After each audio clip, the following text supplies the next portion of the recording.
महाराष्ट्र आवाज न्यूज।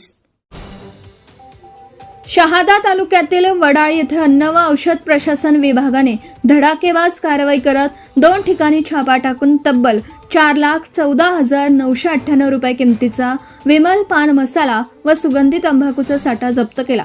या प्रकरणी संबंधितांविरोधात सारंगखेडा पोलीस ठाण्यात गुन्हा दाखल करण्यात आला आहे।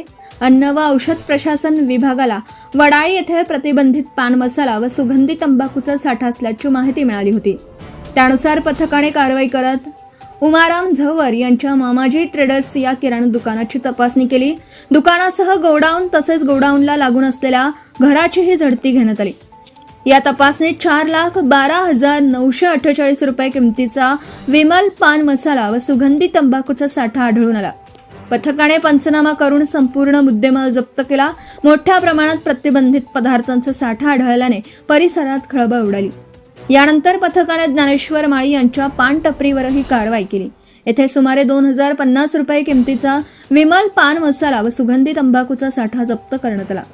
दोनही कारवायांमध्ये एकूण 4,14,998 रुपये म्हणजेच जवळपास 4,15,000 रुपयांचा मुद्देमाल जप्त करण्यात आला। या प्रकरणी पुढील कायदेशीर प्रक्रिया सुरू असून संबंधितांविरोधात सारंगखेडा पोलीस ठाण्यात गुन्हा दाखल करण्यात आला आहे। ही कारवाई अन्न व औषध प्रशासन विभागाचे आयुक्त तुकाराम मुंढे, सह आयुक्त मंगेश माने आणि सहाय्यक आयुक्त सपना गोडसे पाटील यांच्या मार्गदर्शनाखाली करण्यात आली। अन्न सुरक्षा अधिकारी संकेत सदाफुले व तुषार देवरे यांच्या पथकाने ही कारवाई केली। या कारवाईमुळे वडाळी परिसरातील प्रतिबंधित पान मसाला व सुगंधी तंबाखूची विक्री आणि साठवणूक करणाऱ्यांचे धाबे दणाणले आहेत।